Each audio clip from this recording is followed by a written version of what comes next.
প্রিয় শিক্ষার্থীবৃন্দ, তোমাদেরকে পদার্থবিজ্ঞান ক্লাসে স্বাগত জানাচ্ছি। তো আজকে আমরা শুরুতে গত লেকচারে আমরা আপেক্ষিক প্রতিসরাঙ্ক, পরম প্রতিসরাঙ্ক এগুলোর উপরে কয়েকটি সূত্র লিখে দিয়েছি। সেই সূত্রের আলোকে আজকে আমরা কী করব, গাণিতিক সমস্যা সলভ করব। তো যদি এমন হয় যে বায়ুর সাপেক্ষে কাচের প্রতিসরাঙ্ক, এটাকে আমরা এইভাবে প্রকাশ করতে পারি। বায়ুর সাপেক্ষে কাচের প্রতিসরাঙ্ক এ মিউ ভি ইকুয়াল 3/2 এবং বায়ুর সাপেক্ষে পানির প্রতিসরাঙ্ক এ মিউ ডাব্লিউ ইকুয়াল যদি হয় এরকম যে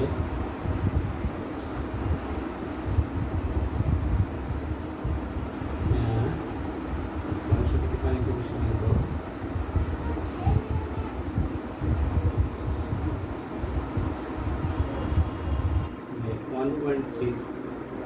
এরকম যদি হয়, তাহলে পানির সাপেক্ষে কাচের প্রতিসরাঙ্ক কত? এটা আমরা এদিকেই বের করতে পারি।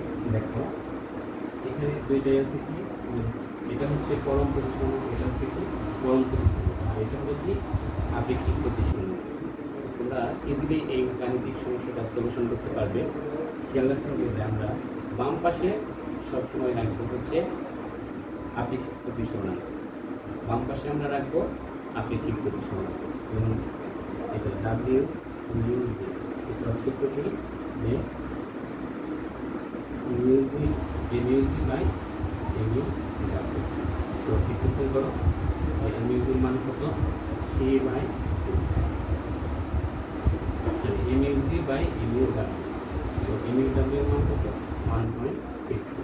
এখন এটাকে সলিউশন করে যে রেজাল্টটা আসবে সেটাই হবে তোমার যে ডাব্লিউ মিউ ভি। ঠিক একইভাবে আমরা যদি বলি যে সমস্যা আমরা যদি বলি যে বায়ুর সাপেক্ষে পানির প্রতিসরাঙ্ক, বায়ুর সাপেক্ষে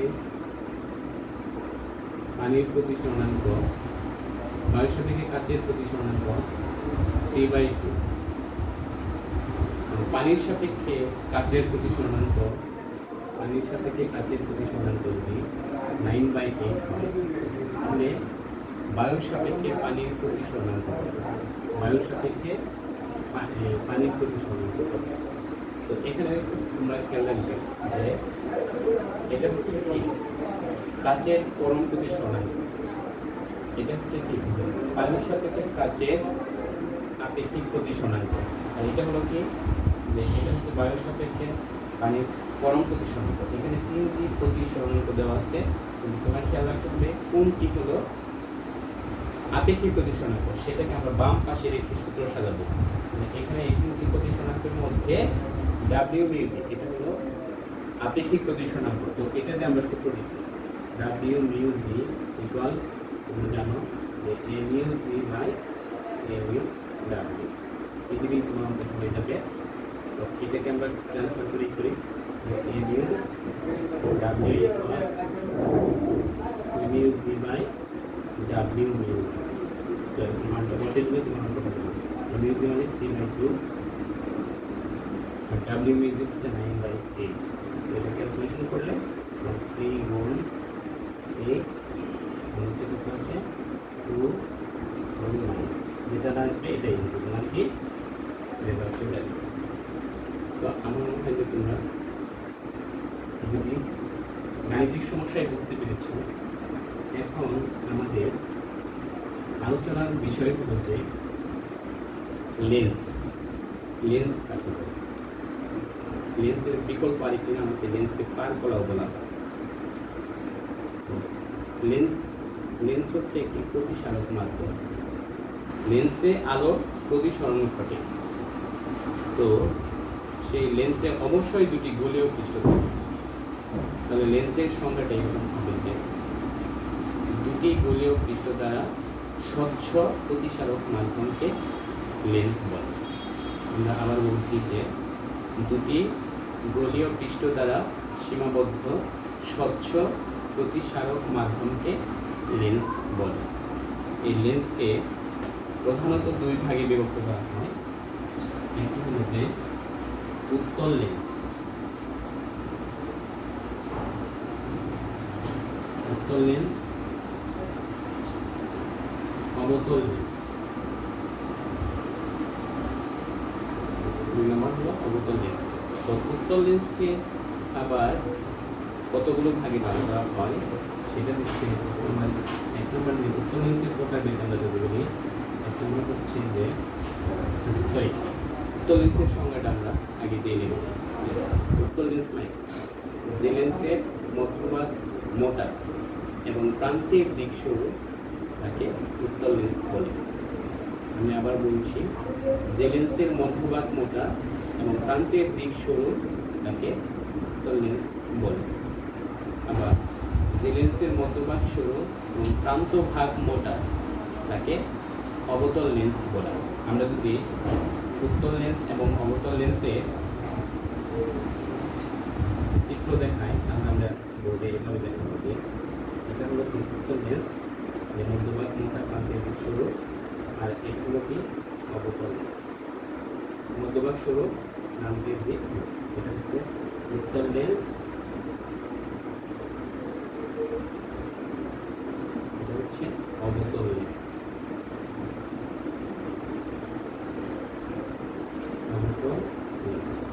প্রিয় শিক্ষার্থীবৃন্দ, এখন আমরা উত্তল লেন্সের প্রকারভেদ দেখব। উত্তল লেন্সকে আবার কতগুলো ভাগে বিভক্ত করা হয়। তো এক নম্বর হচ্ছে যে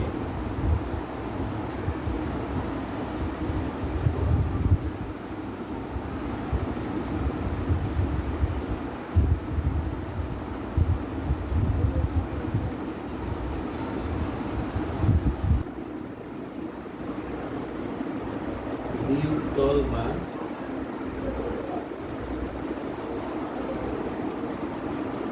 উভোত্তল,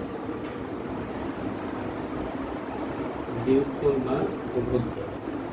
এটার চিত্রটা আমরা এইভাবে দেখে থাকি, দ্বিউত্তল বা উভোত্তল যে লেন্সের দুটি পৃষ্ঠই উত্তল তাকে দ্বিউত্তল বা উভোত্তল লেন্স। যেমন এটাকে তোমরা সহজভাবে বলবে যে লেন্সের প্রথম পৃষ্ঠ হচ্ছে উত্তল লেন্সের প্রথম পৃষ্ঠ এবং দ্বিতীয় পৃষ্ঠ হচ্ছে উত্তল লেন্সের দ্বিতীয় পৃষ্ঠ, তাহলে সেই লেন্সকে বলা হয় দ্বিউত্তল লেন্স বা উভোত্তল লেন্স। তো এটা হবে যে এরকম যে আমরা যে উত্তল লেন্সের যে চিত্রটা দেখছি এটার নামই হচ্ছে যে দ্বিউত্তল বা উভোত্তল লেন্স। উত্তল লেন্সের প্রথম পৃষ্ঠ এটা, উত্তল লেন্সের দ্বিতীয় পৃষ্ঠ এটা, এটাকে বলা হয় দ্বিউত্তল বা উভোত্তল।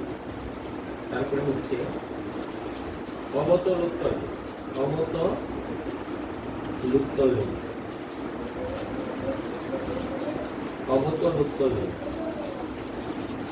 এটি কি যে প্রথম পৃষ্ঠ হবে অবতল, অর্থাৎ প্রথম পৃষ্ঠ হবে অবতল লেন্সের প্রথম পৃষ্ঠ আর দ্বিতীয় পৃষ্ঠ হবে উত্তল লেন্সের দ্বিতীয় পৃষ্ঠ। তাহলে কি অবতল লেন্সের প্রথম পৃষ্ঠ হচ্ছে এইরকম আর দ্বিতীয় পৃষ্ঠ হবে উত্তল লেন্সের দ্বিতীয় পৃষ্ঠ, তাহলে এটাকে বলা হয় অবতল উত্তল লেন্স। অর্থাৎ প্রথম পৃষ্ঠ হবে অবতল লেন্সের প্রথম পৃষ্ঠ আর দ্বিতীয় পৃষ্ঠ হবে উত্তল লেন্সের দ্বিতীয় পৃষ্ঠ, এটা হলো অবতল উত্তল লেন্স। 3 নম্বর হচ্ছে সমতল উত্তল লেন্স, সমতল উত্তল লেন্স। এখানের অর্থ হচ্ছে যে লেন্সের প্রথম পৃষ্ঠ সমতল, তো সমতলকে আমরা এইভাবে দেখাবো আর দ্বিতীয় পৃষ্ঠ হচ্ছে উত্তল, অর্থাৎ উত্তল লেন্সের দ্বিতীয় পৃষ্ঠ, এটা হচ্ছে সমতল উত্তল লেন্স। তো আমরা উত্তল লেন্সের প্রকারভেদ দেখালাম যে দ্বিউত্তল বা অবতল, অবতল উত্তল লেন্স বা অবতল উত্তল লেন্স, তারপরে সমতল উত্তল লেন্স। ঠিক একইভাবে আমরা এখন অবতল লেন্সের প্রকারভেদ তোমাদেরকে বলছি। অবতল লেন্সের প্রকারভেদে এক নম্বরে হচ্ছে যে দ্বি অবতল বা উভাবতল লেন্স, দ্বি অবতল বা উভাবতল, উভাবতল। এটাকে আমরা এইভাবে বলতে পারি যে চিত্রটা হবে যেটা আমরা অবতল লেন্সের কথা বলি, অবতল লেন্সের যে চিত্রটা সেটা হচ্ছে দ্বি অবতল বা অবতল লেন্স। তারপরে তোমার হচ্ছে যে উত্তলা বোতল, উত্তলা বোতল অর্থাৎ যে পৃষ্ঠের প্রথম পৃষ্ঠ উত্তল, অর্থাৎ উত্তল লেন্সের প্রথম পৃষ্ঠ, উত্তল লেন্সের প্রথম পৃষ্ঠ এরকম, আর দ্বিতীয় পৃষ্ঠ হচ্ছে অবতল, অর্থাৎ অবতল লেন্সের দ্বিতীয় পৃষ্ঠ এখানে আসবে, তাহলে উত্তলা বোতল লেন্স হবে এরকম। 3 নম্বরে হচ্ছে সমতলা বোতল, সমতলা বোতল লেন্স, প্রথম পৃষ্ঠ সমতল আর দ্বিতীয় পৃষ্ঠ অবতল, আমাদের চিত্রটা এরকম হচ্ছে, এটাকে বলা হয় সমতলা বোতল লেন্স। আমরা উত্তল লেন্স এবং অবতল লেন্সের প্রকারভেদ শিখলাম। এখন আমরা এই লেন্স সংক্রান্ত কতগুলো সংজ্ঞা, কতগুলো রাশি তোমাদের জানতে হবে, সেগুলো আমরা এখন জেনে নেব। তোমাদেরকে আমি এক এক করে বলছি। প্রথমেই লেন্সের বক্রতার কেন্দ্র, লেন্সের বক্রতার কেন্দ্র।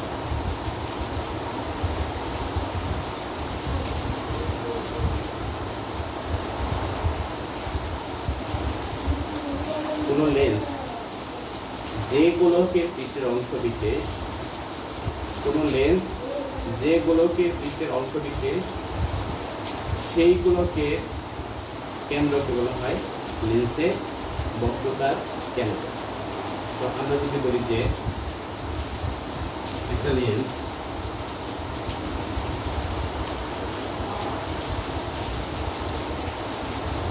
অবশ্যই লেন্সের দুইটা গোলীয় পৃষ্ঠ থাকে, অর্থাৎ দুইটা গোলীয় পৃষ্ঠ দুটি গোলকের পৃষ্ঠের অংশ বিশেষ হয়। তো আমরা আবার বলছি লেন্সের বক্রতার কেন্দ্র যে কোন লেন্স যে গোলকের পৃষ্ঠের অংশ বিশেষ সেই গোলক দ্বয়ের কেন্দ্রকে ওই লেন্সের বক্রতার কেন্দ্র বলে। আমরা যদি বলি যে একটু খেয়াল করো তোমরা, এটি একটি উত্তল লেন্স, এই উত্তল লেন্সের দুটি পৃষ্ঠ থাকে, প্রথম পৃষ্ঠ এরকম একটি গোলকের পৃষ্ঠের অংশ বিশেষ, আর দ্বিতীয় পৃষ্ঠ এরকম একটি গোলকের পৃষ্ঠের অংশ বিশেষ। তো এই প্রথম পৃষ্ঠ এই গোলকের অংশ বিশেষ, এই জন্য এই গোলকের কেন্দ্র হচ্ছে C1, আর দ্বিতীয় পৃষ্ঠ হচ্ছে এই গোলকের পৃষ্ঠের অংশ বিশেষ, এই জন্য এটার কেন্দ্র হবে C2। তো এটা হচ্ছে উত্তল লেন্সের বক্রতার কেন্দ্র C1 এবং C2। ঠিক একইভাবে আমরা যদি বলি যে অবতল লেন্স, তো অবতল লেন্স যদি আমরা বলি এটা হচ্ছে একটা অবতল লেন্স, এই অবতল লেন্সের প্রথম পৃষ্ঠ হচ্ছে এটা, এটা একটি গোলকের পৃষ্ঠ অংশ বিশেষ, সেই গোলকটা তোমার এরকম হবে, দ্বিতীয় পৃষ্ঠ এরকম একটি গোলকের পৃষ্ঠ অংশ বিশেষ হবে। তো এটি হচ্ছে প্রথম পৃষ্ঠের জন্য গোলক এবং তার কেন্দ্র হচ্ছে এখানে, এটি হচ্ছে দ্বিতীয় পৃষ্ঠের জন্য গোলক, সেই গোলকের কেন্দ্র হচ্ছে এখানে। তো C1 C2, এটা এখানে C1 এবং C2 হলো লেন্সের বক্রতার কেন্দ্র, এখানে C1 এবং C2 হলো লেন্সের বক্রতার কেন্দ্র। তো এটা কি হলো যে কোনো লেন্স যে গোলক দ্বয়ের পৃষ্ঠের অংশ বিশেষ সেই গোলক দ্বয়ের কেন্দ্রকে এই বক্রতার কেন্দ্র বলা হয়। লেন্সের ক্ষেত্রে দুটি বক্রতার কেন্দ্র থাকে। এরপরে আমাদের যে বক্রতার লেন্সের বক্রতার ব্যাসার্ধ, লেন্সের বক্রতার ব্যাসার্ধ এটা কাকে বলে? যে কোনো লেন্স যে গোলকের পৃষ্ঠের অংশ বিশেষ সেই গোলক দ্বয়ের ব্যাসার্ধকে লেন্সের বক্রতার ব্যাসার্ধ বলে। আমরা যদি বলি এই গোলকের ব্যাসার্ধ কি R2, এই গোলকের ব্যাসার্ধ কি R1, ঠিক একইভাবে এই গোলকের ব্যাসার্ধ R1, এই গোলকের ব্যাসার্ধ কি R2। তবে R1 R2 এগুলো হলো বক্রতার ব্যাসার্ধ। মনে রাখতে হবে লেন্সের ক্ষেত্রে বক্রতার ব্যাসার্ধ দুটি থাকে। প্রথম পৃষ্ঠের বক্রতার ব্যাসার্ধকে R1 দ্বারা প্রকাশ করা হয়, দ্বিতীয় পৃষ্ঠের বক্রতার ব্যাসার্ধকে R2 দ্বারা প্রকাশ করা হয়। তো এরপরে আমাদের যে টপিকটি আছে সেটি হলো যে লেন্সের প্রধান অক্ষ, প্রধান অক্ষ, প্রধান অক্ষ ইংরেজিতে বলা হয় প্রিন্সিপাল অ্যাক্সিস। একটু ফলো করো, এটি হচ্ছে একটি উত্তল লেন্স। এই উত্তল লেন্সের এটা হচ্ছে কি বক্রতার কেন্দ্র, এই পাশে C2, এই পাশে কি C1।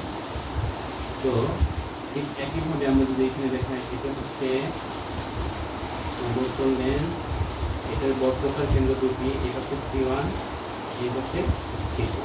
তো এখন আমরা প্রধান অক্ষকে আমরা এইভাবে ডিফাইন করতে পারি যে লেন্সের উভয় পৃষ্ঠের বক্রতার কেন্দ্র দিয়ে, লেন্সের বক্রতার কেন্দ্র দ্বয় দিয়ে গমনকারী সরলরেখাকে প্রধান অক্ষ বলে। যে গমনকারী সরলরেখাটা কিরকম হতে পারে, যে C2 এবং C1 এর ভিতর দিয়ে যে সরলরেখা গমন করছে, তো এটাকে আমরা XY বলতে পারি।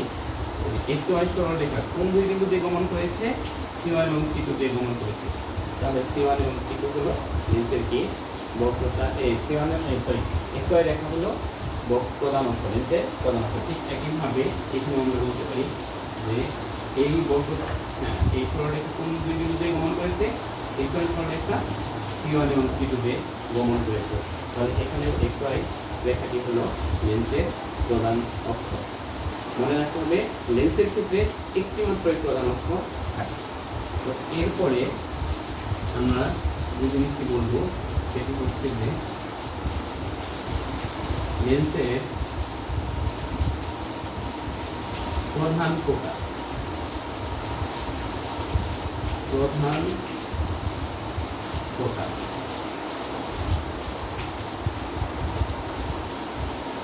একটু খেয়াল করো, লেন্সের প্রধান ফোকাস, এটি একটি লেন্স, এই লেন্সের প্রধান অক্ষ এটা,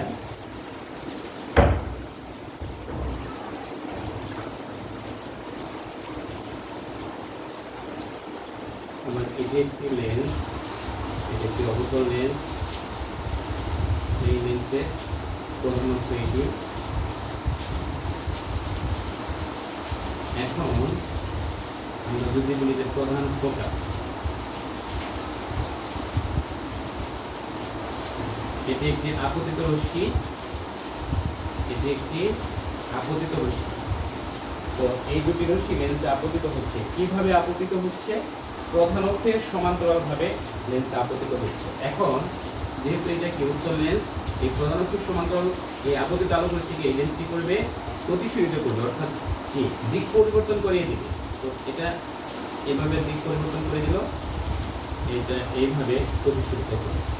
তো এই দুই প্রতিসরিত রশ্মি এই বিন্দুতে ছেদ করেছে।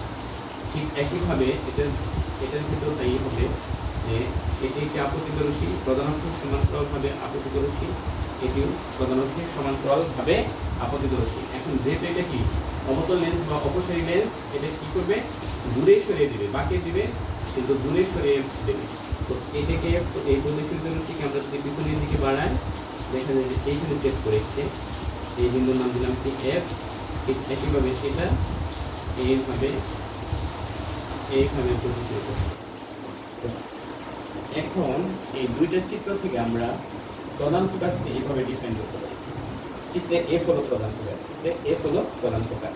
এখানে F হলো কি অবতল লেন্সের প্রধান ফোকাস, এটা হচ্ছে কি F হলো উত্তল লেন্সের প্রধান ফোকাস। এর সংজ্ঞাটা কি হচ্ছে? সংজ্ঞা আমরা এইভাবে দিতে পারি যে কোনো লেন্সের প্রধান অক্ষের সমান্তরালভাবে আপতিত আলোকরশ্মি গুচ্ছ প্রতিসরণের পর প্রধান অক্ষের যে বিন্দুতে মিলিত হয় সেটা উত্তল লেন্সে, অথবা প্রধান অক্ষের যে বিন্দু থেকে অপসৃত হচ্ছে বলে মনে হয় সেটা কি অবতল লেন্সে, সেই বিন্দুকে লেন্সের প্রধান ফোকাস বলে। আমি আবার বলছি যে কোনো লেন্সের প্রধান অক্ষের সমান্তরালভাবে আপতিত আলোকরশ্মি গুচ্ছ প্রতিসরণের পর প্রধান অক্ষের যে বিন্দুতে মিলিত হয় অথবা প্রধান অক্ষের যে বিন্দু থেকে অপসৃত হচ্ছে বলে মনে হয় সেই বিন্দুকে লেন্সের প্রধান ফোকাস বলে। লেন্সের প্রধান ফোকাস হলো একটি বিন্দু, সেই বিন্দুকে F দ্বারা প্রকাশ করা হয়, ক্যাপিটাল F দ্বারা প্রকাশ করা হয়। প্রধান ফোকাসকে আবার অনেক সময় ফোকাস বিন্দু বলা হয়। এর পরবর্তী টপিক হলো আমাদের খেয়াল করো যে লেন্সের আলোক কেন্দ্র, অপটিক্যাল সেন্টার, আলোক কেন্দ্র। একটু ফলো করো যে এটি হলো একটি লেন্স, উত্তল লেন্স। এটি উত্তল লেন্সের কি প্রধান অক্ষ। তো লেন্সের ভিতরে, প্রধান অক্ষের ভিতরে একটি বিন্দু নিলাম। এখন লেন্সে একটি আলো আপতিত হচ্ছে, আলো হচ্ছে আপতিত হচ্ছে। কোন বিন্দু বরাবর আপতিত হচ্ছে? যে এই ভিতরের এই বিন্দু বরাবর আপতিত হচ্ছে। যেহেতু একদম মাঝখানের এই বিন্দু বরাবর আপতিত হচ্ছে, এই রেখা কোনো দিক পরিবর্তন করবে না, সরাসরি প্রতিফলিত হয়ে চলে যাবে। ঠিক একইভাবে আমরা অবতল লেন্সের ক্ষেত্রে বলতে পারি। একটু ফলো করো, প্রধান অক্ষের লেন্সের ভিতরে প্রধান অক্ষের উপর একটা বিন্দু এটি আলো থেকে আপতিত হচ্ছে। কোন বিন্দু বরাবর আপতিত হচ্ছে? এই বিন্দু বরাবর। তো এটা দিক পরিবর্তন না করে সোজা দিকে চলে একটু ফলো করো। এখানে এই আলোকরশ্মি এই বিন্দু বরাবর আপতিত হচ্ছে, এই বিন্দু বরাবর আপতিত হচ্ছে বলে এটা কোনো দিক পরিবর্তন না করে সোজাসুজি চলে গেছে। ঠিক একইভাবে এই লেন্সের ক্ষেত্রেও যে এই বিন্দু বরাবর আপতিত হচ্ছে, এই বিন্দু বরাবর আপতিত হচ্ছে বলে এই আলোকরশ্মিটি লেন্স কি করতে ওই আলোকরশ্মিকে দিক পরিবর্তন করাচ্ছে না, অর্থাৎ করতে পারতেছে না। সেক্ষেত্রে কি হচ্ছে যে এই বিন্দুকে বলা হয় উত্তল লেন্সের ক্ষেত্রে এই বিন্দু হলো কি আলোক কেন্দ্র, অবতল লেন্সের ক্ষেত্রে এই বিন্দু হলো আলোক কেন্দ্র। তাহলে আলোক কেন্দ্রের সংজ্ঞাটা আমরা কিভাবে দেব? যে লেন্সের ভিতরে প্রধান অক্ষের উপর এমন একটি বিন্দু আছে যে বিন্দু বরাবর আলোকরশ্মি আপতিত হলে সেটি প্রতিসরণের পর সোজাসুজি চলে যায়, সেই বিন্দুকে লেন্সের আলোক কেন্দ্র বলে। আমি আবার বলছি যে লেন্সের ভিতরে প্রধান অক্ষের উপর এমন একটি বিন্দু আছে যে বিন্দু বরাবর আলোকরশ্মি আপতিত হলে প্রতিসরণের পর কোনো দিক পরিবর্তন না করে সোজাসুজি চলে যায়, সেই বিন্দুকে লেন্সের আলোক কেন্দ্র বলা হয়। তো প্রত্যেক প্রকার লেন্সের একটি করে আলোক কেন্দ্র থাকে। এই আলোক কেন্দ্রকে ও দ্বারা প্রকাশ করা হয়। তো লেন্সের আলোক কেন্দ্রকে ও দ্বারা প্রকাশ করা হয়। তো প্রিয় শিক্ষার্থীবৃন্দ, আমার মনে হয় বিষয়টি তোমরা বুঝতে পেরেছ। এখন এর পরবর্তী টপিক হলো লেন্সের ফোকাস দূরত্ব। ফোকাস দূরত্ব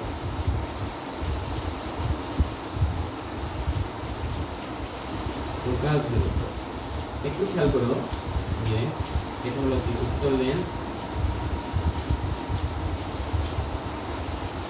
তো এটা হচ্ছে কি আলোক কেন্দ্র, উত্তল লেন্সের আলোক কেন্দ্র। আমরা বললাম যে এটা হলো কি যে এটা যদি হয় চলে যায়, এটা হচ্ছে প্রধান ফোকাস। তো ও হলো আলোক কেন্দ্র, এফ হলো প্রধান ফোকাস। তো ও থেকে এফ পর্যন্ত যে দূরত্ব, এই দূরত্বকে বলা হয় ফোকাস দূরত্ব। তাহলে সংজ্ঞাটা কি হলো যে লেন্সের আলোক কেন্দ্র থেকে প্রধান ফোকাস পর্যন্ত দূরত্বকে লেন্সের ফোকাস দূরত্ব বলে, এবং এই ফোকাস দূরত্বকে স্মল এফ দ্বারা প্রকাশ করা হয়। তো এই ফোকাস দূরত্বকে একটু খেয়াল রাখতে হবে যে উত্তল লেন্সের ক্ষেত্রে ফোকাস দূরত্ব সর্বদা ধনাত্মক হয়। প্রিয় শিক্ষার্থীদের মনে রাখতে হবে যে উত্তল লেন্সের ক্ষেত্রে ফোকাস দূরত্ব সর্বদা ধনাত্মক হয়, আর অবতল লেন্সের ক্ষেত্রে ফোকাস দূরত্ব সর্বদা ঋণাত্মক হয়। তো উত্তল লেন্সের ফোকাস দূরত্ব ধনাত্মক, অবতল লেন্সের ফোকাস দূরত্ব ঋণাত্মক হয়। এটা তোমাদের খেয়াল রাখতে হবে। এখন আমাদের যে প্রতিবিম্ব বা বিম্ব কাকে বলে সেই সংজ্ঞাটা আমরা বলবো যে প্রতিবিম্ব বা বিম্ব।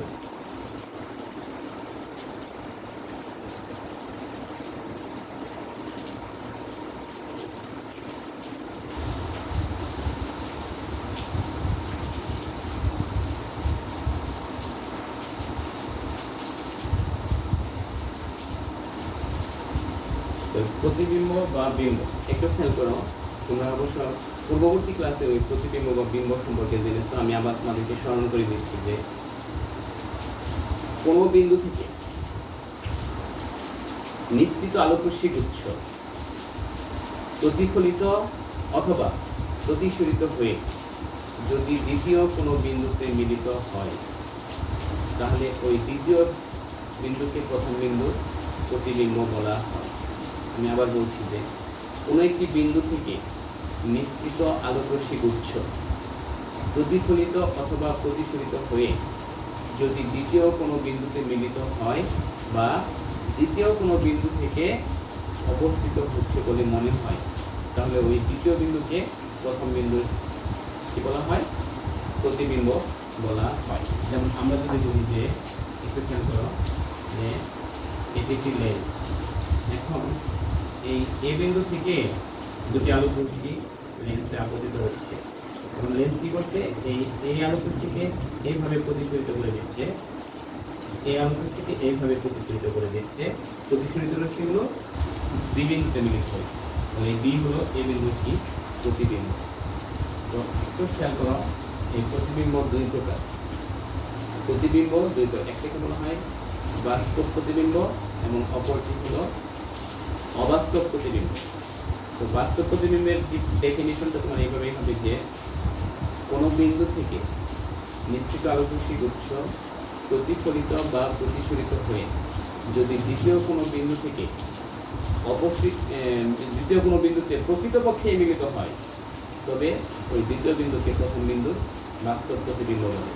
আমি আবার বলছি যে কোনো বিন্দু থেকে নিশ্চিত আলোকরশ্মি গুচ্ছ প্রতিফলিত অথবা প্রতিসরিত হয়ে যদি দ্বিতীয় কোনো বিন্দুতে প্রকৃতপক্ষে মিলিত হয়, তবে ওই দ্বিতীয় বিন্দুকে প্রথম বিন্দুর বাস্তব প্রতিবিম্ব বলা হয়।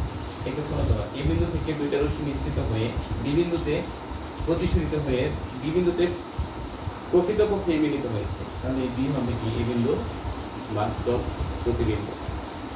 এখন আমরা যদি বলি যে অবাস্তব প্রতিবিম্ব, তো অবাস্তব প্রতিবিম্ব হচ্ছে যে কোনো বিন্দু থেকে নিশ্চিত আলোকরশ্মি গুচ্ছ প্রতিফলিত বা প্রতিসরিত হয়ে যদি দ্বিতীয় কোনো বিন্দু থেকে অবস্থিত হচ্ছে বলে মনে হয়, তাহলে ওই দ্বিতীয় বিন্দুকে প্রথম বিন্দু অবাস্তব প্রতিবিম্ব বলা হয়।